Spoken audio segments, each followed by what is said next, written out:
I pray for courage, now I am old, to greet the sickness and the cold. I pray for courage in the night, to bear the burden, make it right. I pray for courage in the time when suffering comes and starts to climb. I pray for courage at the end to see death coming as a friend.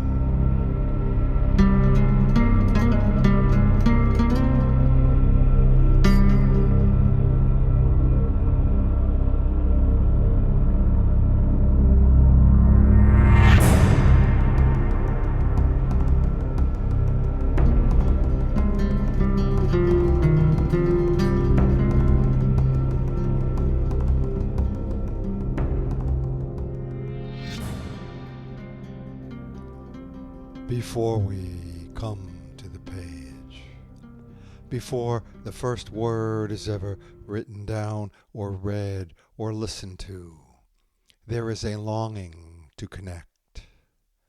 My name is Charlie Mehrhoff, your host here at Before the Page, a podcast featuring poetry, parable, fiction, and words to echo our longing. It's January 20th, 2026 in the cold lands. Welcome, listeners and friends, to this, our 23rd episode of Before the Page. This episode of Before the Page is dedicated to the blessed memory of the Dane, one of the most refined and courageous human beings this reader has ever had the privilege of knowing. The Dane was a man who, although he was strong, athletic, and loaded with all kinds of talent, chose to walk this earth humbly, embracing the way for decades. He left his body on January 10th.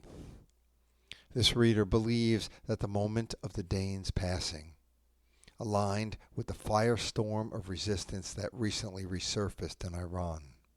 Cosmically, shared somehow his courage to others far and away, to those in dire need. May all of the souls living in the Middle East find a way to achieve peace peacefully with one another. The prevailing themes for today's episode are courage and liberty. All right. As Denmark is in Northern Europe, let's kick this off with a piece entitled Europe, the 72nd and the 73rd years of these states, composed by Walt Whitman, America's bard. Suddenly, out of its stale and drowsy lair, the lair of slaves, like lightning, Europe leapt forth, half startled at itself. Its feet upon the ashes and the rags, its hands tight to the throats of kings. O hope and faith, O aching close of lives, O many a sickened heart, turn back unto this day and make yourselves afresh. And you, paid to defile the people, you liars, mark, not for numberless agonies, murders, lusts, for court thieving in its manifold mean forms, worming from his simplicity the poor man's wages, for many a promise sworn by royal lips and broken and laughed at in the breaking. Then in their power, not for all these did the blows strike of personal revenge, or the heads of the nobles fall. The people scorned the ferocity of kings. But the sweetness of mercy brewed bitter destruction, and the frightened rulers come back. Each comes with his train, hangman, priest, and tax gatherer, soldier, lawyer, jailer, and sycophant. Yet beyond all, lo, a shape, vague as the night, draped interminably, head, front, and form in scarlet folds, whose face and eyes none may see. Out of its robes only this, the red robes, lifted by the arm, one finger pointed high over the top, like the head of a snake appears. Meanwhile, corpses lie in new-made graves, bloody corpses of young men. The rope of the gibbet hangs heavily. The bullets of princes are flying. The creatures of power laugh aloud. And all these things bear fruits, and they are good. Those corpses of young men, those martyrs that hang from the gibbets, those hearts pierced by the gray lead, cold and motionless as they seem, live elsewhere with unslaughtered vitality. They live on in other young men, O kings. They live in brothers, again ready to defy you. They were purified by death. They were taught and exalted. Not a grave of the murdered for freedom, but grows seed for freedom, in its turn to bear seed, which the winds carry afar and resow, and the rains and the snows nourish. Not a disembodied spirit can the weapons of tyrants let loose, but it stalks invisibly over the earth, whispering, counseling, cautioning. Liberty, let others despair of you. I never despair of you. Is the house shut? Is the master away? Nevertheless, be ready. Be not weary of watching. He will soon return. His messengers come anon. A few words here from Leonard Cohen, from his unfinished manuscript, after meeting Ariel Sharon, 1973, in the Sinai during the Yom Kippur War. I am introduced to a great general, the lion of the desert. Under my breath I ask him, "How dare you?" He does not repent. We drink some cognac, sitting on the sand in the shade of a tank. I want his job. And this also from Leonard Cohen in the book The Flame. I pray for courage, now I'm old, to greet the sickness and the cold. I pray for courage in the night, to bear the burden, make it light. I pray for courage in the time when suffering comes and starts to climb. I pray for courage at the end to see death coming as a friend. These following words come from the Leaves of Hypnos, notebooks composed by Captain Alexander, René Char, of the French resistance during World War II, brought into the English by Cid Corman. The baker hadn't yet unfastened the iron shutters of his shop when the village was besieged, gagged, hypnotized, completely brought to a standstill. 2 companies of SS and a detachment of militia held it under the muzzle of their machine guns and mortars. Then began the ordeal. The inhabitants were tossed out of their houses and summoned to assemble in the central square. Keys in the doors. An old man, hard of hearing, who didn't respond to the order quickly enough, saw the 4 walls and roof of his barn blown to pieces by a bomb. Since 4 o'clock I'd been alerted. Marcel had come to my shutter to whisper the word to me. I'd realized immediately the uselessness of trying to get past the cordon of surveillance and out into the countryside. I quickly changed lodgings. the uninhabited house where I took refuge allowed, in the last extremity, an effective armed resistance. I could follow from the window, behind the yellowed curtains, the nervous comings and goings of the occupying forces. Not one of my men was in the village. That thought reassured me. Some kilometers away, they would follow my instructions and remain under cover. Blows reached me, punctuated by curses. The SS had surprised a young mason who was coming back from retrieving some traps. His fright set him up for their tortures. A voice bent over the swollen body shouting, "Where is he? Show us!" Followed by silence, and kicks and rifle butts raining. An insensate rage possessed me, chased my anguish away. My hands communicated to my gun their clenched sweat, exalted its contained power. I calculated that the poor devil would hold his tongue for 5 minutes yet. Then, inevitably, he would talk. I was ashamed to wish him dead before this happened. Then there appeared, rushing from each street, a flood of women, children, old men, going to the place of assembly according to a concerted plan. They hurried without haste, literally streaming over the SS, paralyzing them in all good faith.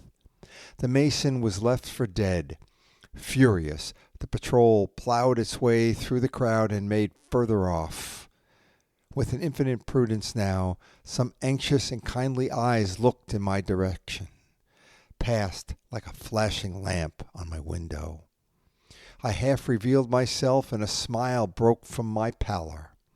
I held to these people by 1,000 confident threads, of which not one would break. I loved my kind wildly that day, well beyond sacrifice.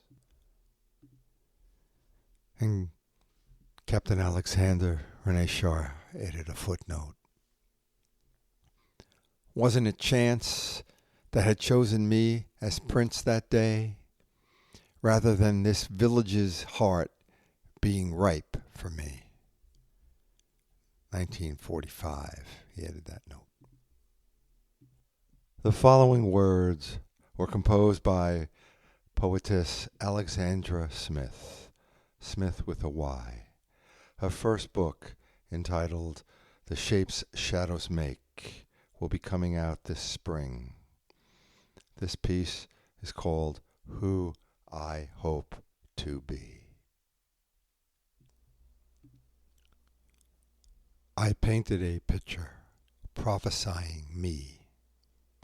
It hangs above my bed, a copy in my pocket, so in day and in dreams I see. And if time strips color from parchment and from skin, and if we fail to meet, lay me down to rest, folded arms across my chest, and know in death I'll weep. This piece is dedicated to the Dane, composed by the reader. As for me and my house, if we must put it to the torch to light up the way to the beloved, know that we will continue to dance while on fire. And this, composed by the reader many years ago, 1991. We need a burning man to guide us through this darkness. Even when he falls, we will see by him.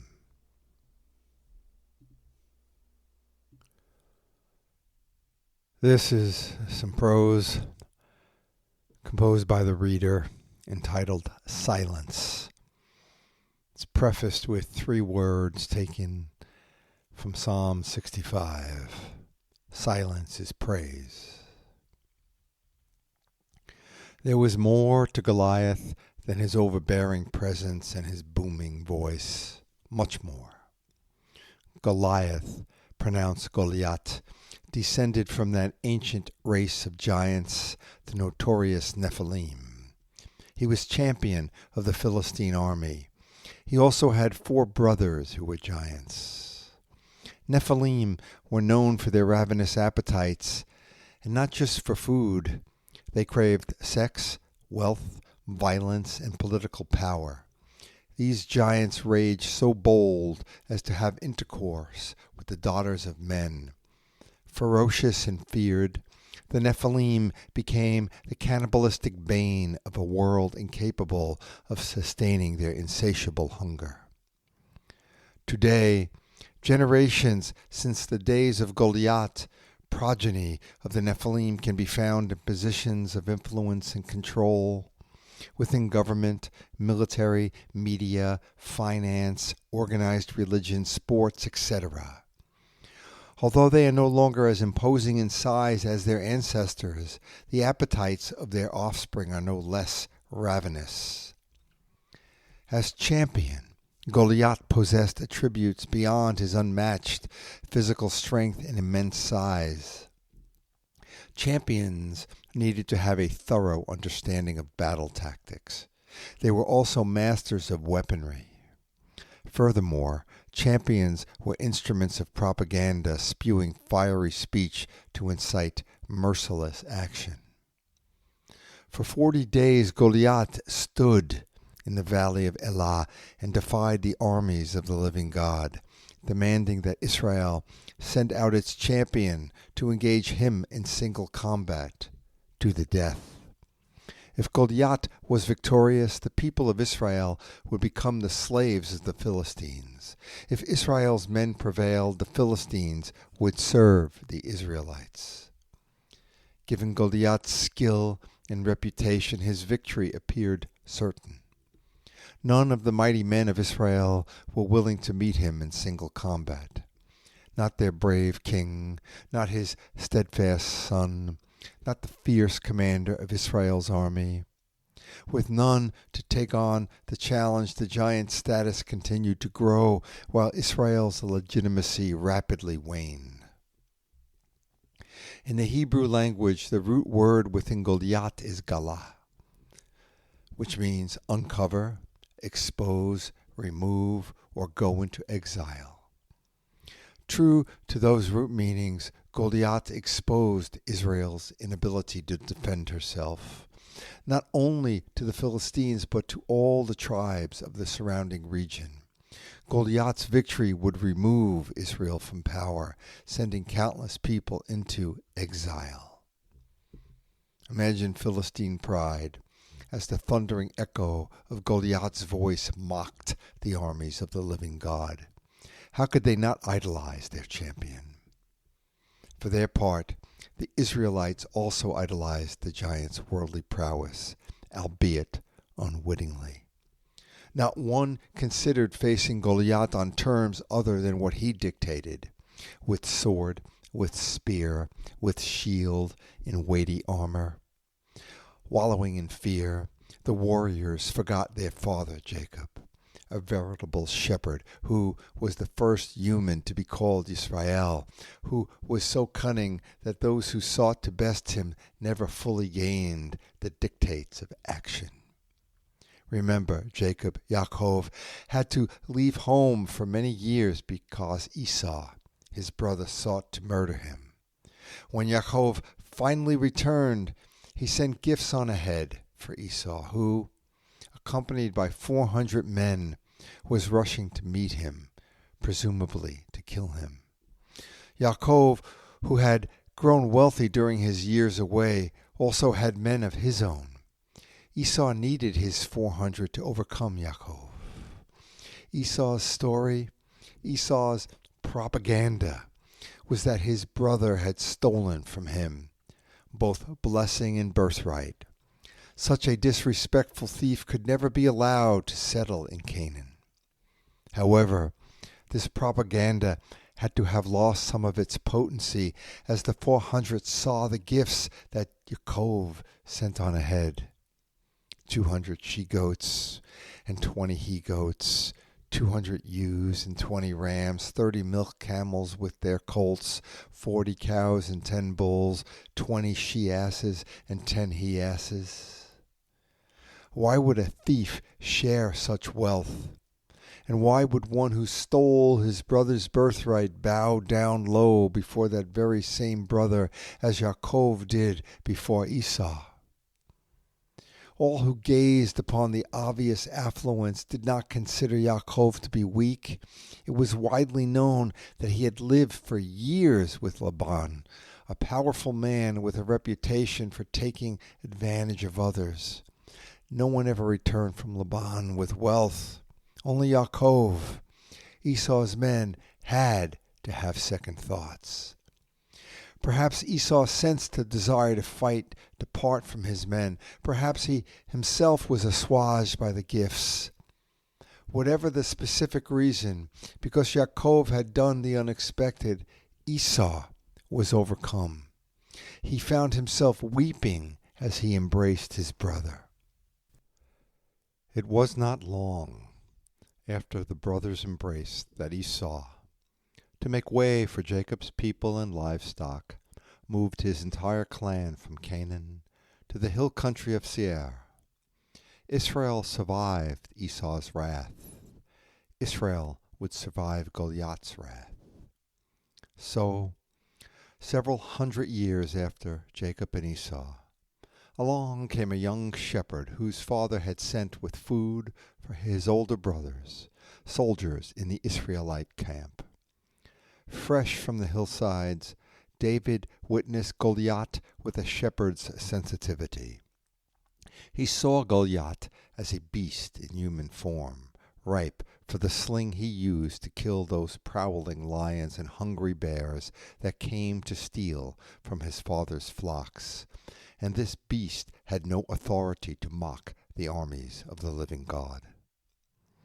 David may have sensed Goliath was presenting the perfect opportunity for the Almighty to reveal his favor. Perhaps the shepherd even had compassion for the oversized menace, a being forced to go through life constantly trying to satisfy a rapacious appetite. Incapable of stopping, the giant would never know a moment of peace, much less allow others to have one. The Philistine champion was truly not meant for this world. Walking into the valley with 5 stones, one for the Philistine champion and one for each of his brothers, David had no idea what would happen after Goliath lay dead. Perhaps the entire Philistine army would storm the battlefield to annihilate him, and David had no assurance if his act would inspire his countrymen.